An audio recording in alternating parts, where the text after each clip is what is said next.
Imagine financing your brother's entire wedding only to be barred from attending and told your generosity was unwanted, then quietly revealing you own every venue, caterer, and florist involved, and canceling the celebration with a single phone call. The call came on a Tuesday morning while I was reviewing quarterly reports for Sterling Hospitality Group. My assistant buzzed through. "Mr. Sterling, you have a call from Elegant Events Wedding Planning." I almost declined. Then I remembered. My younger brother Marcus was getting married next month. I'd paid the deposit 6 months ago when I heard they were struggling with costs. $50,000 to ensure my brother had the wedding he dreamed of. The family never knew it came from me. David Sterling speaking. "Mr. Sterling, this is Amanda from Elegant Events. I'm calling about the Henderson Miller wedding next month." Her voice sounded strained. "I have some uncomfortable news about your invitation." I set down my pen. "Go ahead. Your family contacted us yesterday. They've asked us to remove you from the guest list entirely. They said there was a family disagreement, and they specifically requested that you not attend the ceremony, a reception."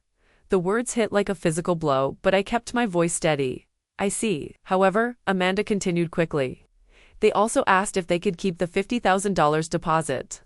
You paid for the event." Mrs. Henderson, said the family, had already spent that money on other wedding expenses. For a moment, I said nothing. Through my office window, I could see the city skyline, half of which I owned through various investment companies. My family had no idea that their disappointing son, who they claimed never amounted to anything, controlled a hospitality empire worth $3.8 billion. "Mr. Sterling, are you there?" "Yes," I said calmly. "I'd like you to cancel the entire wedding." "I'm sorry, what?" "Cancel the Henderson Miller wedding? All of it? The venue, the catering, the flowers, everything?"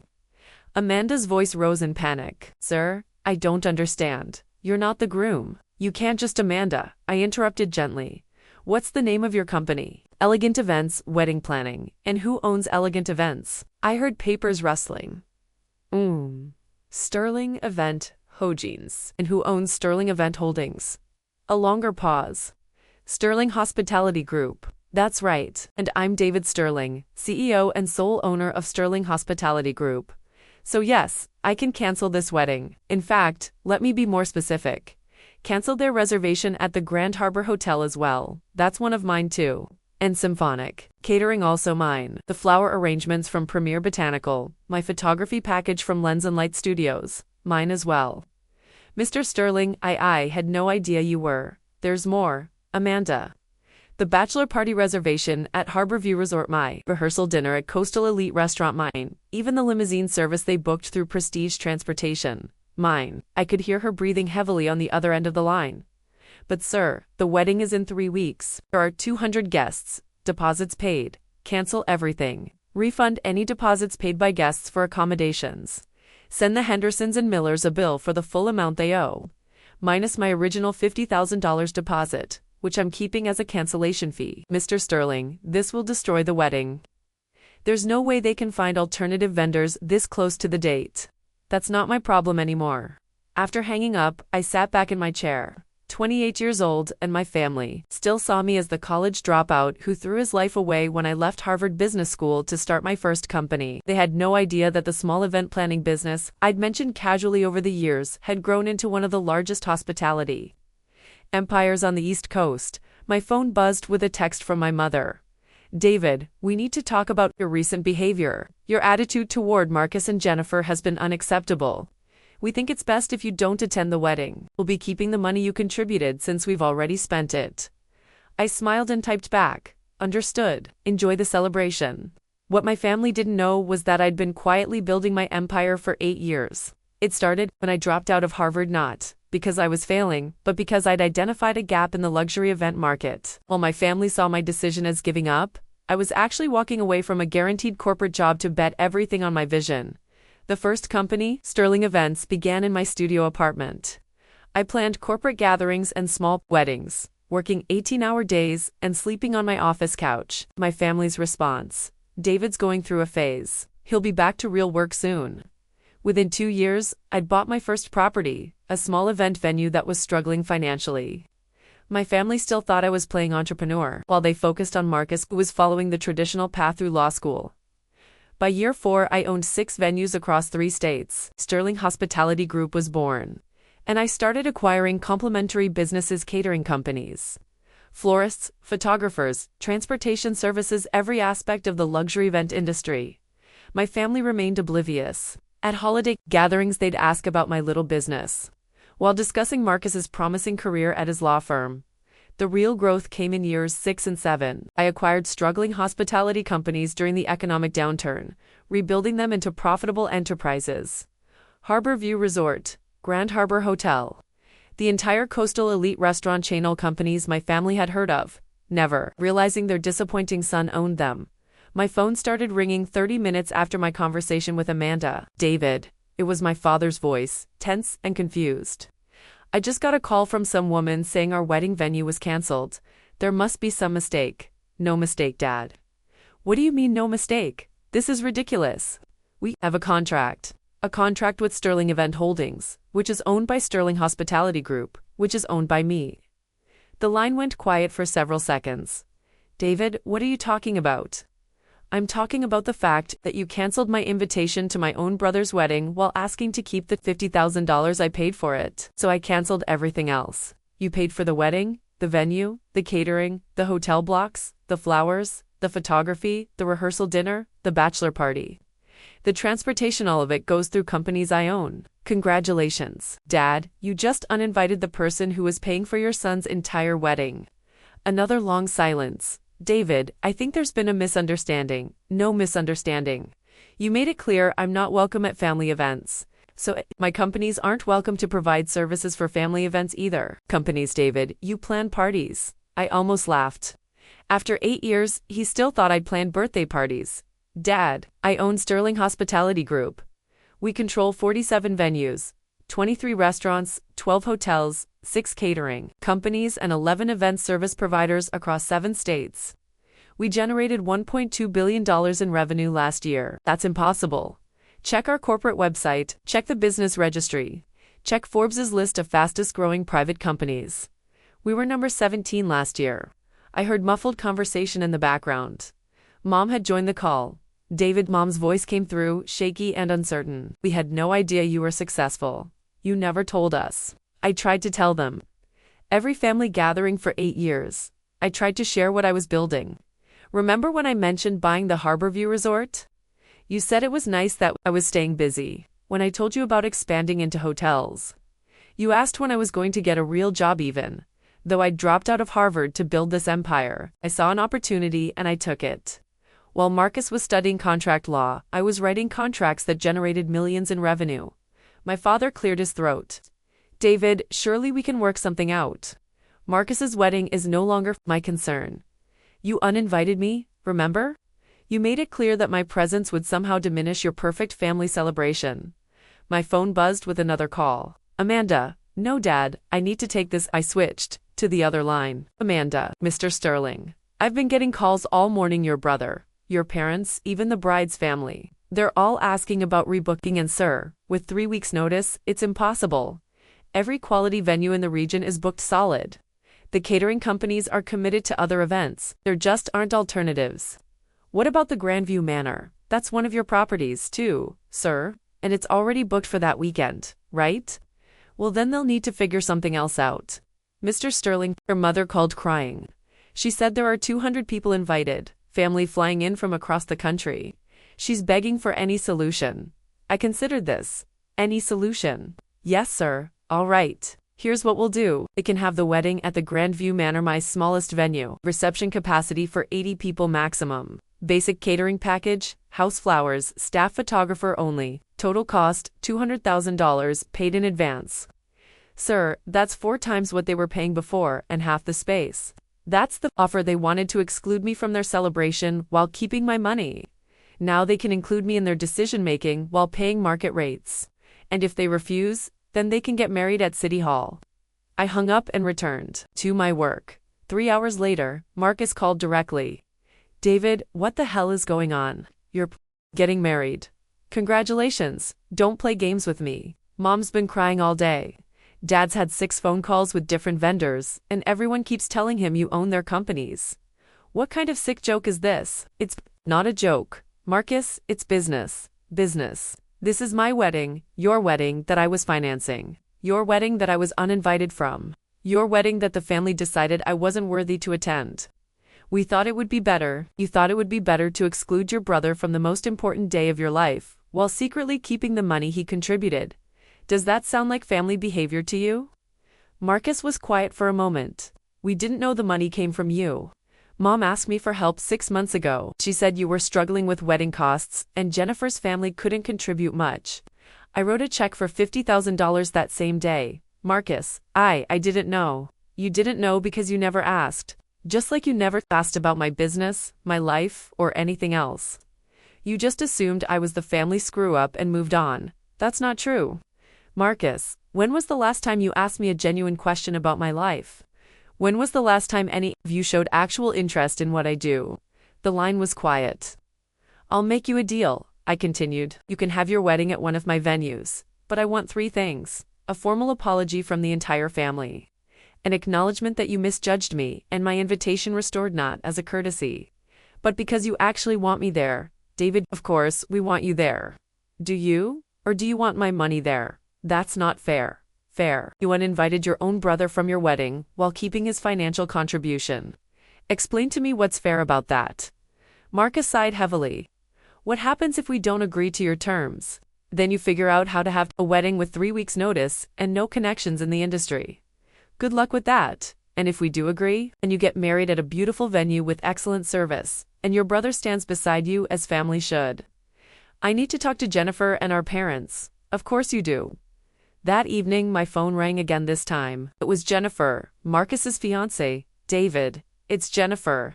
I think we need to talk. Congratulations on your engagement. Thank you. Listen, I had no idea about any of this. Marcus never told me you were helping with costs, and I certainly didn't know about your businesses. Most people don't. I've been doing research all afternoon. Sterling Hospitality Group is huge. You own half the venues I dreamed of having my wedding at when I was growing up. It's been a good few years. David, I owe you an apology. We all do. I was there when your parents decided not to invite you. I should have spoken up. Why didn't you honestly? Because Marcus painted you as the irresponsible brother who never got his act together. I believed him. And now I realize that Marcus doesn't actually know you at all. None of them do. Jennifer paused, and I could hear emotion in her voice. David, I would be honored to have you at our wedding, not because of your businesses or your money, but because you're Marcus's brother, and you clearly care about family more than the rest of them realized. What does Marcus say? Marcus is processing. He's realizing that his big brother isn't who he thought he was. It's a lot to take in. And your parents, they're scared. They've spent years treating you like the family disappointment. And now they're learning you're probably the most successful person in the room at any gathering. Success isn't just about money. No, she agreed, but respect should be about recognizing when someone deserves it. And clearly you've deserved it for a long time. The next day, Amanda called with an update. Mr. Sterling, your family has accepted your terms. They've paid the deposit for the Grandview Manor package, and they formally requested that your invitation be restored. Did they agree to all the conditions? Yes, sir. Your father specifically asked me to tell you that the family would like to meet with you before the wedding to offer a formal apology, and your brother wants to know if you'd consider being his best man. I sat back in my chair, looking out at the city skyline again. 8 years of building an empire while my family saw only failure. 8 years of trying to share my success while they heard only excuses. 8 years of proving myself while they waited for me to grow up. Amanda, yes, sir. Tell them we'll have the meeting schedule it for this Saturday at Harborview Resort, my private dining room. And Amanda, yes. Make sure the catering is perfect. The meeting was scheduled for 2 p.m. on Saturday.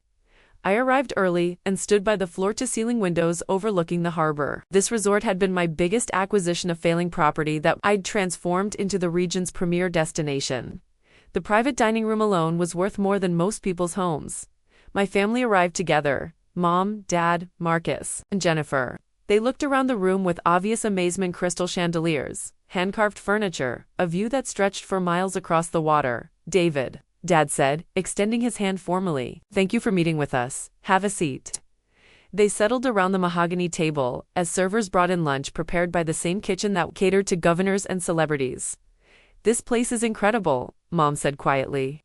Had no idea that I owned it. I mentioned buying a resort property 3 years ago. You said you were expanding your business. I was. This was the expansion. Dad cleared his throat. David, we owe you an apology. A major one. Go ahead. We misjudged you badly. For years, we saw what we expected to see instead of what was actually happening. Marcus leaned forward. David, I'm sorry. I'm sorry for dismissing your achievements, for assuming you were irresponsible, and for letting the family uninvite you for my wedding. Why did you assume I was irresponsible? Because you dropped out of Harvard. Because you never had a traditional job.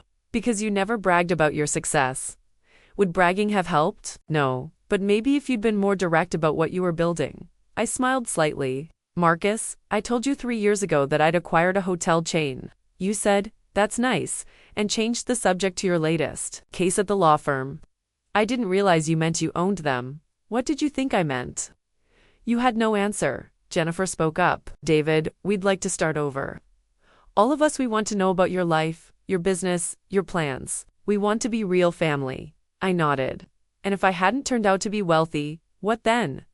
Dad answered honestly. Then we probably would have continued misjudging you. That's what makes this so shameful. At least you're honest. Mom had tears in her eyes. David, I'm proud of you. I'm proud of what you've built. But more than that, I'm proud that you still wanted to help with the wedding even after how we treated you. You're my family. That matters to me even when it doesn't seem to matter to you. Marcus stood up and walked around the table. David, I know I don't deserve it, but I'd like to ask, again, would you be my best man?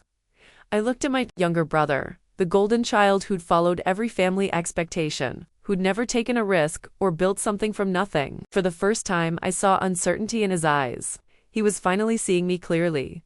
Marcus, I'd be honored. The wedding took place 3 weeks later at the Grandview Manor. Despite being my smallest venue, it was still spectacular, overlooking the coastline with gardens that had been featured in architectural magazines. The family that had once dismissed my party planning business watched in amazement as my staff executed a flawless celebration. During my best man speech, I looked out at the 200 guests, many of whom had heard whispered conversations about my business empire throughout the evening. When Marcus and I were kids, I began, he always looked up to me. Somewhere along the way, that changed. He started seeing me as the brother who took the wrong path, who gave up on conventional success. I paused, making eye contact with my family. What Marcus didn't realize is that I never gave up on success. I just defined it differently. Success isn't about meeting other people's expectations. It's about building something meaningful and sharing it with the people you love. I raised my glass to Marcus and Jennifer. May you build something beautiful together, and may you always remember that the best achievements are the ones you share with family. Later, as the evening wound down, Dad approached me on the terrace. David, I have a question. Sure. Why didn't you just tell us? Why? Let us think you were struggling all these years. I considered this carefully, Dad. I tried to tell you. But more than that, I wanted you to be proud of me for who I was, not what I owned. I wanted you to see that dropping out of Harvard was the right choice, that building something from scratch had value, and we failed that test. You did, but you passed the test that mattered more. Which test was that? Tonight, when you had the chance to choose pride over family, you chose family. That's worth more than years of recognition. Dad put his hand on my shoulder. I'm proud of you, son, not just for your success, but for your character. You had every right to walk away from this family, and instead, you saved your brother's wedding. Family is family, Dad, I said, even when they don't act like it. As I drove home that night, I reflected on the 8 years I'd spent building my empire in plain sight of a family that couldn't see it. The Harvard dropout who became a billionaire. The party planner who created a hospitality dynasty. The family disappointment who turned out to be the family foundation. My phone buzzed with a text from Marcus. Thank you for everything. I'm sorry it took me so long to see who you really are. I'm lucky to have you as a brother. I smiled and typed back. Welcome to the family business. Because that's what it had always been about. Not just building companies, but building something that could bring family together. It just took them a little longer to realize it. The next morning, I woke up to 17 missed calls and 43 text messages. The wedding had been featured on several social media accounts, and people were sharing photos of the venue, the food, and the celebration. But more importantly, I had messages from my parents, my brother, and Jennifer, all asking when we could have dinner. Again, real dinner this time, a family dinner. As I sat in my office Monday morning, looking out at the city skyline that I'd helped shape, I realized something important. Success isn't about proving people wrong. It's about being strong enough to keep loving them even when they are wrong. And sometimes, if you're patient enough, they figure it out on their own.